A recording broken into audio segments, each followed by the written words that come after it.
बिस्मिल्लाहिर्रहमानिर्रहीम। अस्सलाम वालेकुम व्यूअर्स, कैसी हैं आप? उम्मीद है अल्लाह के फ़ज़ल से आप सब ठीक होंगे। नाश्ते से फ़ारुग होने के बाद जब दोपहर के खाने की तैयारी होने लगी तो मैं बनाने लगी सलाद। तो इस तरह का प्याज देख के मुझे अपनी कज़न की बहुत याद आई, क्योंकि हम दोनों की आदत होती थी राउंड शेप में हमने प्याज नहीं थे निकालती, जो लंबाई की शेप का जो प्याज होता था उसको हम सलाद के लिए उसकी कटिंग करती थी।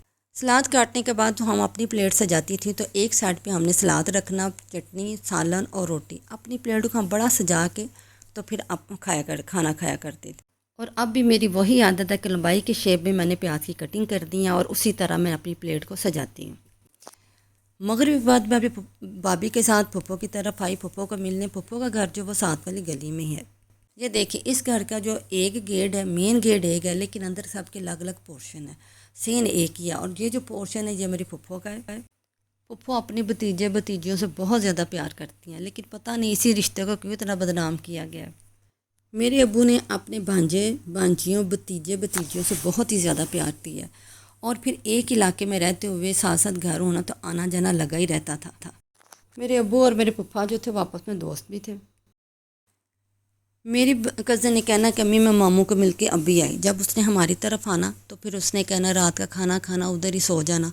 तो फिर वो यही कहती थी कि सुबह उठ के चली जाऊँ जब स्कूल जाने का टाइम होगा। लेकिन स्कूल जाने से पहले उठने से पहले पप्पा ने हमारी तरफ आना और उसी कमर पे ज़ोर सा थप्पड़ दबो के किसे कहते मार के कहना सपारा तेरी माँ ने पढ़न जाना है। इसी तरह जो घर थे, हमारा भाई घर भी इसी तरह का था। सबके अलग अलग पोर्शन थे, सेंटर में सीन एक ही था।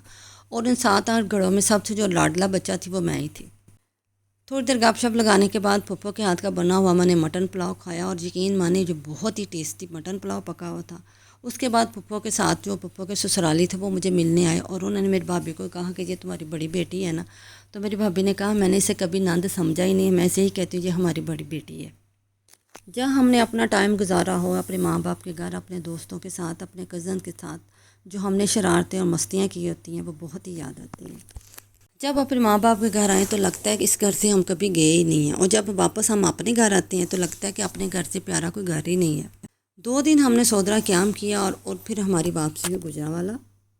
फिर हम आए जी इधर अपने नंद की तरफ। तो मेरी नंद ने अपने भतीजे की सालगिरह जो वो सेलिब्रेट की थी। साथ उन्होंने बनाए थे बर्गर, कोफ्ते, अंडे, और साथ कोल्ड ड्रिंक पैरा, और साथ था केक। एक दिन हमने इधर क़याम किया और फिर हमारी वापसी लाहौर की तरफ। हमने दोपहर के बाद जो हमारी वापसी लाहौर की तरफ हुई। फिर ये देखें, लाहौर की गुजरांवाला की सबसे ज़्यादा मुझे इससे जे मास्टर सिटी है जो मुझे बहुत ही ज़्यादा पसंद है, जो सोसाइटी, और मास्टर सिटी के साथ है अजवा सिटी। गुजरांवाला की खूबसूरत सोसाइटीज़ में इसका भी शुमार है। और मुझे जो नहर के किनारे जो घर होते हैं, सोसाइटीज़ होती हैं, वो मुझे बहुत ही ज़्यादा पसंद है। इसके बाद जी हम देखें ग्रीन वैली से होते हुए हम आए कनाल व्यू का गेट हमने क्रॉस कर लिया। इधर हमारी रहती हैं आंटी, तो उनको मिलने उनकी तरफ आए। खाना भी हमने खाया था, लेकिन मैं उसकी वीडियो नहीं बना सकी। कुछ घंटे इनके साथ गुजारने के बाद फिर हमने लाहौर की राह ली। उन्होंने बहुत ज़्यादा कहा कि एक रात मेरी तरफ भी ठहर जाओ, अगर साहब की तरफ मिल के आ रही हो। तो हमने फिर दोबारा आने का वादा करके तो उनसे हमने इजाज़त ली। उसके फिर हम सिटी हाउसिंग सोसाइटीज़ में से गुजरते हुए मेन रोड पे आ गए। ये भी सिटी हाउसिंग सोसाइटी भी बहुत ही खूबसूरत सोसाइटी है, और जो नहर है इसके सेंटर में से गुजरती है। कभी मैं डे टाइम आई तो मैं उस नहर की, उस व्यू की सारी मैं वीडियोस बना के आपके साथ ज़रूर शेयर करूँगी। हमने जितने दिन इधर क़याम किया था, 3-4 दिन का हमारा ट्रिप था, और हमने बहुत एंजॉय किया। अल्लाह आप सबको हिफ्ज़-ओ-मान में रखें, आमीन। बहुत सारी दुआओं के साथ अल्लाह हाफिज़।